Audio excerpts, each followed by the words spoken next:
Hello dear friend, इस video में हम क्वेश्चन डिस्कस करेंगे डीएसएसबी के पीजीटी फिजिक्स 2021 जो कि मेल कैंडिडेट्स के लिए था। और आज हम डिस्कस करने जा रहे हैं पार्ट 8 यानी कि डिसिप्लिन 8।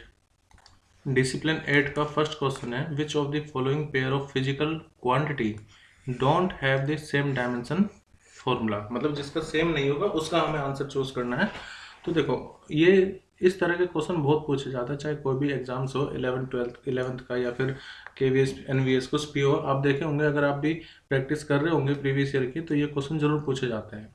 या तो पूछ ले किसका सेम है या किसका सेम नहीं है। अभी वर्क का निकालते हैं, तो वर्क का फॉर्मूला होता है फोर्स इंटू में डिस्प्लेसमेंट, यानी कि फोर्स का M L T minus two, displacement का एल, तो ये आ जाएगा M L square T minus two. चाहे वर्क हो या काइनेटिक एनर्जी हो, पोटेंशियल एनर्जी हो, सेम डायमेंशन फॉर्मूला रहता है M L square T minus two. Torque का फॉर्मूला होता है आर इंटू आर क्रॉस में एफ। आर मतलब एल और एफ मतलब M L T minus two. तो इसका भी कितना आ जाएगा, M L square T minus two. यानी कि दोनों का डायमेंशन फॉर्मूला सेम होगा, वर्क का और टॉर्क का। फिर एंगुलर मोमेंटम। एंगुलर मोमेंटम का फॉर्मूला होता है आर क्रॉस पी। आर मतलब एल और पी मतलब M L T minus one. तो इसका डायमेंशन फॉर्मूला आएगा M L square T minus one. अब प्लैंक कांस्टेंट का अगर आप फॉर्मूला निकालो तो E equal to H nu से हम निकाल सकते हैं।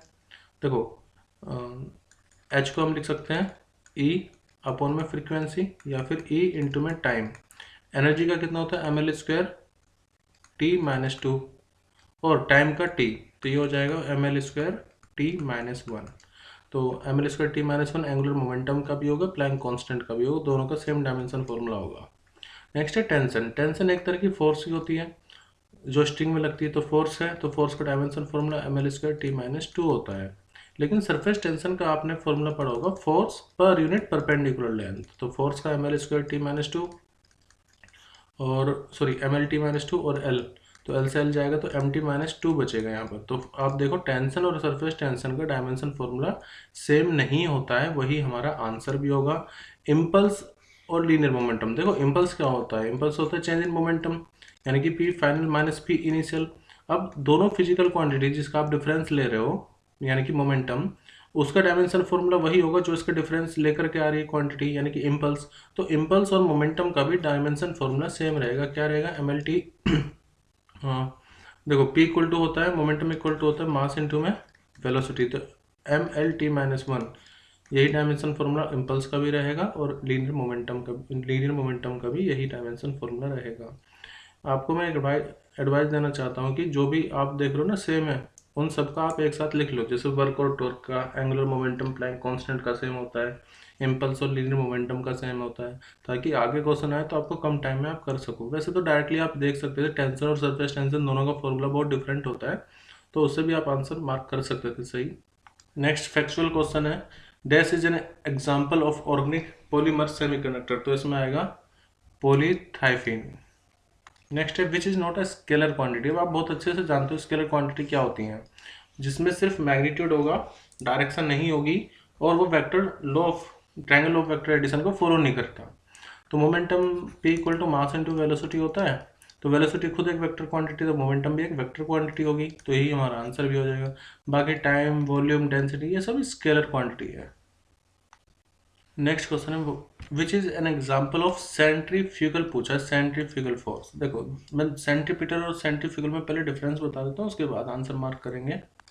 Let's discuss difference between centripetal force and centrifugal force. पहले मैं आपको सेंट्रीपिटल का मतलब बता देता हूँ, मतलब इसका मीनिंग क्या होता है। ये होता है सेंटर सीकिंग, मतलब एक ऐसी फोर्स जो कि सेंटर की तरफ लग रही होगी, उसको हम सेंट्रीपिटल फोर्स बोलते हैं। सेंटर सीकिंग फोर्स होगी वो सेंट्रीपिटल फोर्स होती है। आपने बहुत सी बार देखा भी होगा या न्यूमेरिकल करे होंगे, कंसेप्ट समझा होगा। जैसे कोई प्लेनेट है, वो सन के चारों तरफ अगर वो रिवॉल्व कर रहा है, ठीक है, तो उस पर एक सेंटर की तरफ सेंट्रीपिटल फोर्स लगती है। या फिर अगर कोई ऑब्जेक्ट है, मान लीजिए कोई स्ट्रिंग है, उसमें कोई बॉल बंधी हुई है और उसको आप सर्कुलर मोशन में रिवॉल्व करवा रहे हो कांस्टेंट स्पीड से, तो उस पर सेंट्रीपिटल फोर्स लगती है।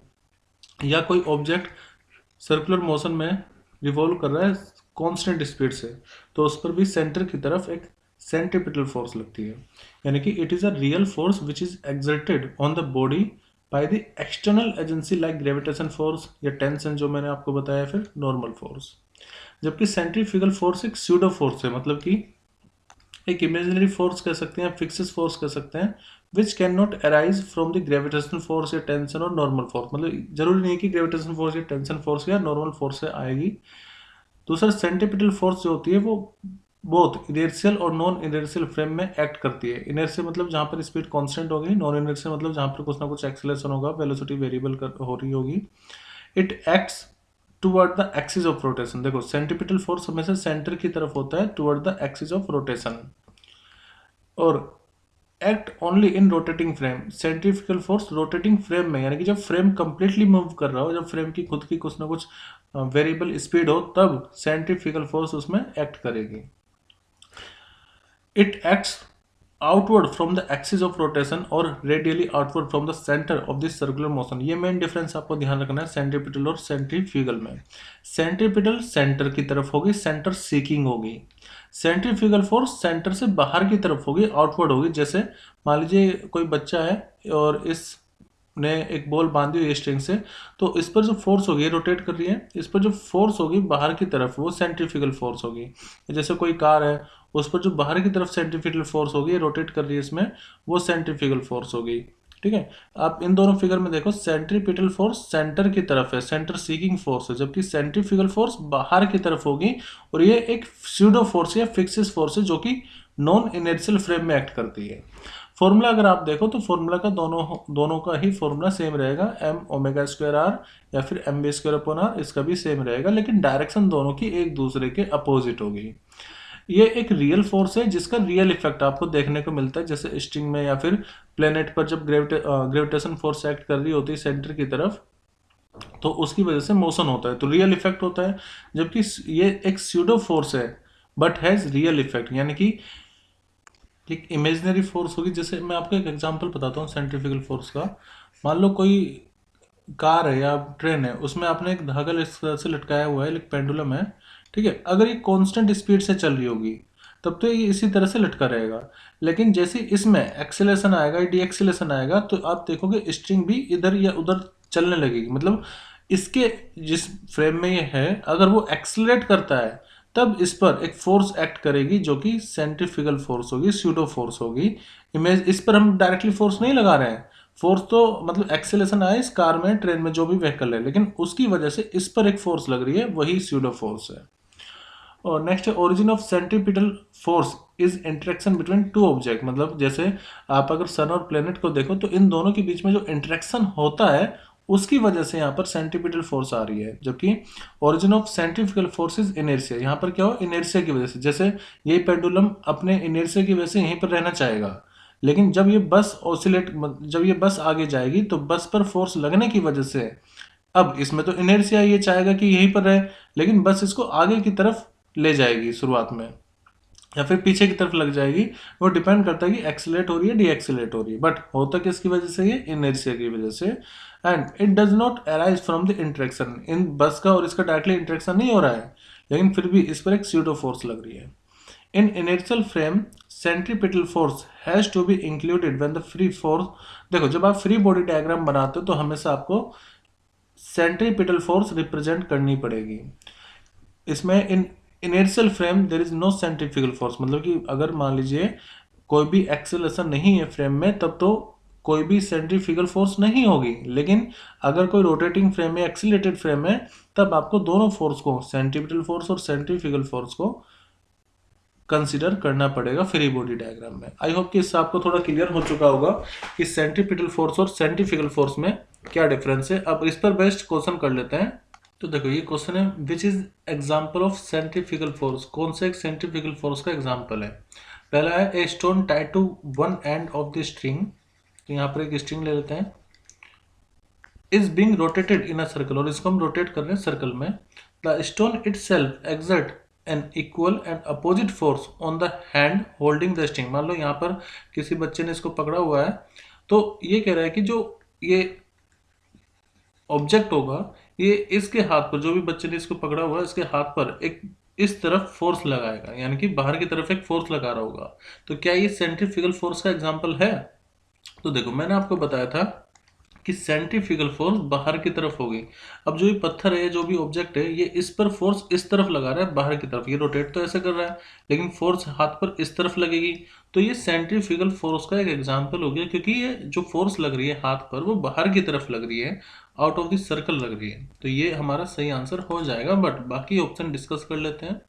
सेकेंड ऑप्शन है, a person riding a cycle along a circular path, the necessary force is supplied by a sidewise pressure exerted by the road on the tire। देखो, जब आप एक सर्कुलर टर्न ले रहे हो, मतलब साइकिल चला रहा है कोई यहाँ पर, ठीक है, अब इस पर एक प्रेशर डिफरेंस की वजह से एक फोर्स लगेगी अंदर की तरफ। तो a person riding on a cycle on a circular path, the necessary force is supplied by a sideways pressure exerted by the road on the tyre. देखो, फोर्स किसकी वजह से लग रही है? By the road on the tyre. अब road tyre पर जो फोर्स लगाएगा, वो ना तो इस तरफ लगाएगा ना बाहर की तरफ लगाएगा, वो लगाएगा ऊपर की तरफ या फिर डाउनवर्ड डायरेक्शन में, एक्शन रिएक्शन। तो ये भी सेंट्रीफ्यूगल फोर्स का एग्जांपल नहीं है। थर्ड है, the moon revolving around the earth, the force is the gravitation force या gravitation pull of the earth on the moon. देखो, मैंने आपको ये वाला एग्जांपल बताया था अभी। जैसे अगर सन है या प्लेनेट है, तो प्लेनेट पर फोर्स इस तरफ लगेगी। तो यहाँ पर भी वही है, सेंटर में हम अर्थ ले लेते हैं और मून उसके अबाउट में रिवॉल्व कर रहा है ग्रेविटेशन फोर्स की वजह से। तो यहाँ पर अर्थ और मून के बीच में एक इंटरेक्शन हो रहा है। इंटरेक्शन की वजह से इस पर ग्रेविटेशन फोर्स इस तरफ लगेगी। बोला था moon revolving around the earth, the force is the gravitation pull of the earth on the moon. तो हम किस पर फोर्स देख रहे हैं? हम देख रहे हैं मून पर। तो मून पर जो ग्रेविटेशन फोर्स लगेगी अर्थ की वजह से, वो तो सेंटर की तरफ होगी ना, क्योंकि दोनों एक दूसरे को अट्रैक्ट करेंगे। तो अर्थ मून को अपनी तरफ आकर्षित करने की कोशिश करेगी। तो ये भी जो फोर्स होगी सेंटर सीकिंग फोर्स है। तो ये भी सेंट्रीपिटल फोर्स का एग्जांपल, ना कि सेंट्रीफ्यूगल फोर्स का। तो वैसे स्टेटमेंट सही है, बट हमारा आंसर नहीं होगा। Fourth, a body tied to one end of the string is being rotated in a circle, the force is supplied by the tension in the string। तो देखो, टेंशन, ये मान लीजिए कोई ऑब्जेक्ट है। अब इसकी टेंशन जो लगती है, मान लीजिए रोटेट कर रहा है, जो टेंशन लगती है वो सेंटर की तरफ लगती है, यानी टुवर्ड द सेंटर लगती है। तो ये भी किसका एग्जांपल हो गया? सेंट्रीपिटल फोर्स का। तो आई होप कि आपको सेंट्रीफ्यूगल फोर्स और सेंट्रीपिटल फोर्स में डिफरेंस पता चला होगा। इस पर बेस्ड हमने एक क्वेश्चन भी कर लिया है। मेनली आपको ये डायरेक्शन का ध्यान रखना है कि डायरेक्शन किस तरफ होगी और किस फ्रेम में लगेगी फोर्स। क्वेश्चन नंबर 5 है, light of wavelength 4000 angstrom is incident on a small angle prism of angle given है 8 degree. The prism has NV and NF is 3.4। the angle of dispersion produced by the prism in the light is। देखो, angle of deviation for small angle prism की अगर हम बात करें delta, तो उसका formula होता है म्यू माइनस के 1 इंटू में ए। और अगर मिनिमम डेविएशन रिफ्रैक्टिव इंडेक्स के बीच में अगर आपको फॉर्मूला लिखना होता है, वो होता है साइन ए प्लस डेल्टा एम अपॉन में 2 साइन ए बाई 2। ये वाला फॉर्मूला हम तब अप्लाई करते हैं जब मिनिमम डेविएशन हो रहा हो। लेकिन यहाँ पर क्योंकि एंगल ऑफ प्रिज्म बहुत स्मॉल है, तो तब ये वाला फॉर्मूला यूज करेंगे, delta equal to mu minus 1 into में ए। अब जो म्यू होगा वो होगा mu B minus mu F के इक्वल। म्यू मतलब रिफ्रैक्टिव इंडेक्स, इन्होंने एन दे रखा, तो आप एन ले लेना, कोई दिक्कत नहीं है। तो 4.6 में से मैं माइनस करूँगा 3.4 को, so it will be equal to 1.2। Refractive index आ गया 1.2। अब डेविएशन निकालना है, तो म्यू माइनस 1 यानी कि 1.2 माइनस 1 इंटू में 8, so it will be equal to 0.2 into में 8। तो देखो, एंगल ऑफ डेविएशन तो हमारा 1.6 आ जाएगा, लेकिन हमें निकालना है angle of dispersion. Angle of dispersion निकालने के लिए आपको डायरेक्टली बस क्या करना है, जो भी आपका डेल्टा म्यू आया है उसकी ए में मल्टीप्लाई करनी है, यानी कि जो भी एंगल ऑफ प्रिज्म आपको दिया हुआ है that will B angle of dispersion. अब डेल्टा म्यू हमारा कितना आता है 1.2 और उसकी ए में मल्टीप्लाई कर दो जो कि 8 है, सो विल गेट 9.6 डिग्री। तो सही आंसर होगा 9.6। डेविएशन निकालना, तो ये फॉर्मूला मिनिमम डेविएशन जब दिया हुआ है एंगल ऑफ मतलब डेल्टा एम और एंगल ऑफ प्रिज्म गिवन है, तो म्यू निकालने के लिए ये फॉर्मूला हो सकता है, और एंगल ऑफ डिस्पर्जन निकालने के लिए delta mu equal to delta mu into A करना होगा सिर्फ। Next question, let there be a physical quantity x, तो x equal to A B C है। आपको बताना है the percentage error in A B C are 1, 2 and 4% respectively, then percentage error X में कितनी होगी। डेल्टा एक्स अपॉन एक्स है, ये ए बी सी के मल्टीपल पर डिपेंड कर रहा है। तो जो परसेंटेज एरर होगी that will be equal to delta A upon में A plus delta B upon में B plus delta C upon में सी इंटू में 100, ठीक है। और हमें जो वैल्यू गिवन है ना वो है delta A upon A into 100 की वैल्यू 1 है, डेल्टा ए अपॉन ऐसे delta B upon B into 100 की वैल्यू है 2%, delta C upon C into 100 की वैल्यू है 3%। तो बस हमें क्या करना है, यहाँ पर वैल्यू पुट करनी है, ए के लिए 1, बी के लिए 2 और सी के लिए 3। तो ये आ जाएगा 1 + 2 मतलब एक्चुअली 3 नहीं, ये है 4, इसको 4 कर देते हैं, ये भी 4 होगा। तो 1 + 2 3 + 4 यानी कि 7% हमारा आंसर आएगा, 7%। नेक्स्ट क्वेश्चन है 2 wire of copper having the length in the ratio 9:1। मान लेते हैं हमारे पास 2 कॉपर वायर है, इसकी लेंथ L1 है और इसकी लेंथ L2 है। तो हमें गिवन है L1/L2 जो कि 9/1 के इक्वल है, और उनका जो रेडियस है, रेडियस है इसका R1 और एक्चुअली इसका थोड़ा बड़ा होगा रेडियस, लेंथ कम होगी, इसका रेडियस R2 है। तो जो रेडियस का रेशियो यानी कि R1:R2 वो है 1/7। और दोनों पर हम सेम फोर्स अप्लाई कर रहे हैं, तो आपको बताना है कि रेशियो कितना होगा लोंगिट्यूडनल स्ट्रेन का। अब क्योंकि दोनों ही कॉपर वायर है तो इन दोनों का यंग्स मॉडुलस सेम होगा। जब दोनों का यंग्स मॉडुलस सेम होगा तो मैं लिख सकता हूँ y1 किसके बराबर होगा, y2 के। यंग्स मॉडुलस होता क्या है, यंग्स मॉडुलस होता है स्ट्रेस अपॉन में वॉल्यूमेट्रिक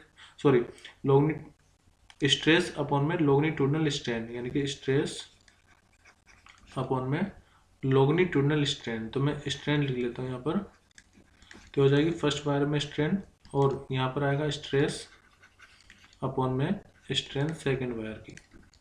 हमें क्या फाइंड करना है, हमें फाइंड करना है उनके लोंगिट्यूडनल स्ट्रेन का रेशियो, यानी कि मुझे निकालना है स्ट्रेन 1 अपॉन में स्ट्रेन ऑफ सेकेंड वायर, ठीक है। स्ट्रेन का रेशियो निकालना है, तो ये कैसे हो सकता है, आप इसको इधर ले आइए और इसको नीचे, तो ये मान लेते हैं फर्स्ट में और ये स्ट्रेस सेकेंड में। तो इसका मतलब स्ट्रेस 1 अपॉन में stress in second wire will be equal to strain in the first wire upon में स्ट्रेन। अब हम ये कह सकते हैं कि देखो स्ट्रेस क्या होता है, स्ट्रेस होता है फोर्स अपॉन एरिया, तो हमें स्ट्रेन 1 अपॉन स्ट्रेन 2 फाइंड करना है। अब ये किसके बराबर होगी, स्ट्रेस 1 में कितना होगा, फोर्स अपॉन में first area A1, and stress कितना होगा सेकंड में, फोर्स अपॉन में एरिया ऑफ सेकंड वायर। अब फोर्स तो दोनों इक्वल हैं, दोनों पे सेम फोर्स लग रहे हैं, तो it will be equal to A2/A1, यानी कि स्ट्रेन का जो रेशो होगा S1 अपॉन में S2, यहाँ पर फर्स्ट वाले वायर की स्ट्रेन थी, वो बराबर हो जाएगा A2/A1।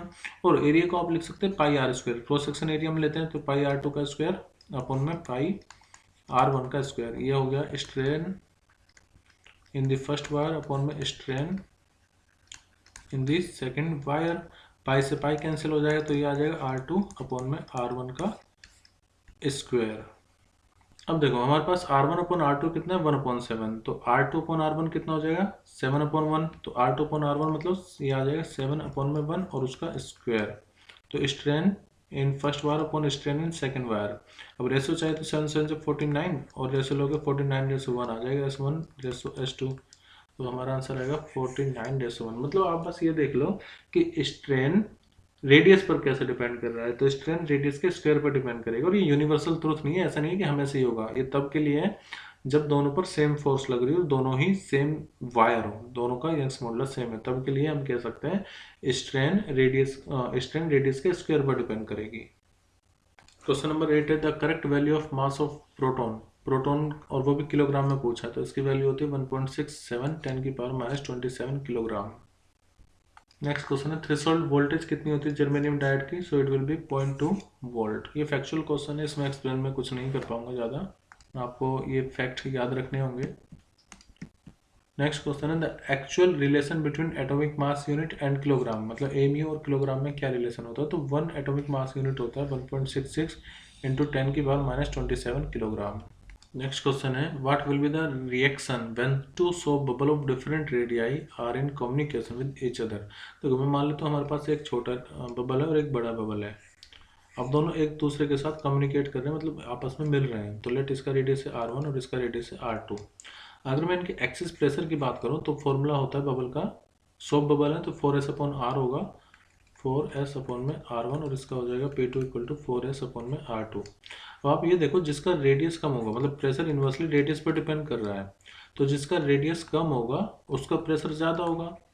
इसका मतलब ये होगा कि जब ये दोनों आपस में कम्युनिकेट करेंगे तो जो एयर होती है वो हमेशा हाई प्रेशर से लो प्रेशर की तरफ फ्लो करती है। अब हाई प्रेशर किसका हो गया, तो हाई प्रेशर होगा जिसका रेडियस कम होगा, यानी कि यहाँ पर प्रेशर हाई होगा और यहाँ पर प्रेशर लो होगा, और एयर फ्लो करेगी हाई प्रेशर से लो प्रेशर की तरफ। एयर फ्लो करेगी हाई प्रेशर से लो प्रेशर की तरफ, यानी कि एयर फ्लो करेगी स्मॉल बबल से जो लार्ज बबल होगा उसकी तरफ, और ये एक्सपेंड हो जाएगा जो बड़ा वाला बबल होगा। ठीक है, अब देखो the air flow from large bubble, नहीं ऐसा नहीं होगा। Air flow from larger bubble into smaller, ऐसा भी नहीं होगा। Size of bubble remain the same, no. हाँ, air flow from smaller bubble into the large one and the large bubble grows at the expense of smaller one, तो ये हमारा सही answer होगा, जैसे मैंने आपको एक्सप्लेन करके बताया अभी। Question number 12, which of the following statement is not true if a disc rotate with a uniform angular velocity. देखो अगर मैं आपको एंगुलर एक्सेलरेशन और एंगुलर वेलोसिटी के बीच में रिलेशन बताऊं तो ये होता है डी ओमेगा अपॉन में डी टी, यानी कि rate of change of angular velocity equal to angular acceleration. अब मान लेते हैं कि अगर मान लीजिए एंगुलर, यहाँ पर क्या बोला है, यूनिफॉर्म एंगुलर स्पीड है, इसका मतलब ओमेगा कांस्टेंट होगा, और किसी भी कांस्टेंट फिजिकल क्वांटिटी का डिफरेंशिएशन हमेशा कितना आता है, 0। तो एक बात तो श्योर है कि यहाँ पर जो एंगुलर एक्सेलरेशन होगा उसकी वैल्यू रहेगी 0। ठीक है, हमें बताना है कि कौन सी स्टेटमेंट सही नहीं है। तो फर्स्ट है the speed of rotation is non zero and remain same. तो देखो जो रोटेशन की स्पीड होगी वो नॉन जीरो ही होगी क्योंकि वो एंगुलर स्पीड है, तो आपने पढ़ा होगा v equal to omega cross R होता है। तो अगर ये दोनों नॉन जीरो हैं तो जो वेलोसिटी होगी वो भी नॉन जीरो होगी, और वैसे भी जो डायरेक्शन है ओमेगा और आर की वो एक दूसरे के परपेंडिकुलर होती है, तो वेलोसिटी या जो स्पीड होगी वो नॉन जीरो होगी, तो ये स्टेटमेंट हमारी ट्रू है। Second, the angular acceleration is non zero and remain same.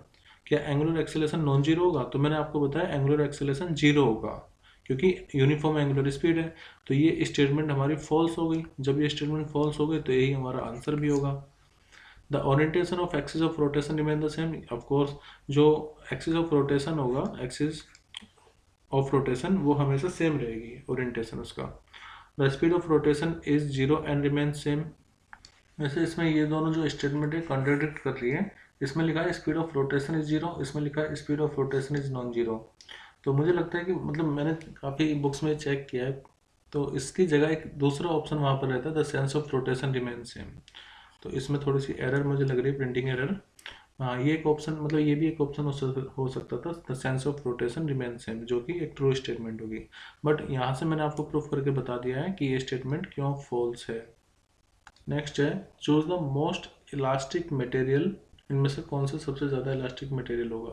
तो देखो सबसे ज़्यादा इलास्टिक मटेरियल वो होगा जिसके यंग्स मॉडुलस सबसे ज़्यादा हाई होगा, तो यंग्स मॉडुलस और इलास्टिसिटी, इलास्टिक मटेरियल वही होगा जिसका यंग्स मॉडुलस ज़्यादा होगा, तो इसमें सही आंसर होगा आयरन।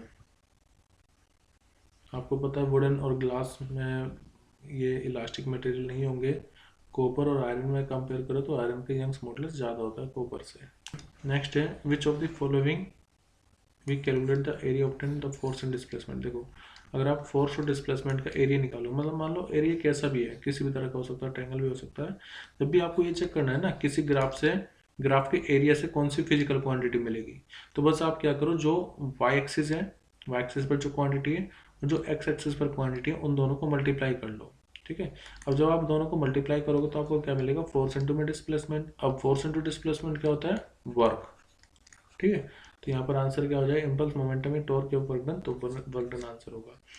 या आप ऐसे भी कर सकते हो, अगर फॉर्मूला नहीं पता है तो इसकी एसआई यूनिट देख लो क्या है, इसकी एसआई यूनिट होती है kilogram metre per second square, और डिस्प्लेसमेंट की मीटर होती है, तो दोनों की मल्टीप्लाई करके किलोग्राम मीटर स्क्वायर पर सेकंड स्क्वायर आएगा, जो कि अगेन जूल होता है, तो वो वर्क डन को रिप्रेजेंट करेगा।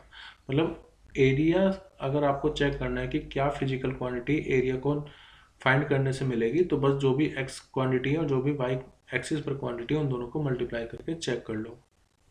क्वेश्चन नंबर 15 है स्टील वायर, इसकी लेंथ आपको गिवन है, मास भी गिवन है।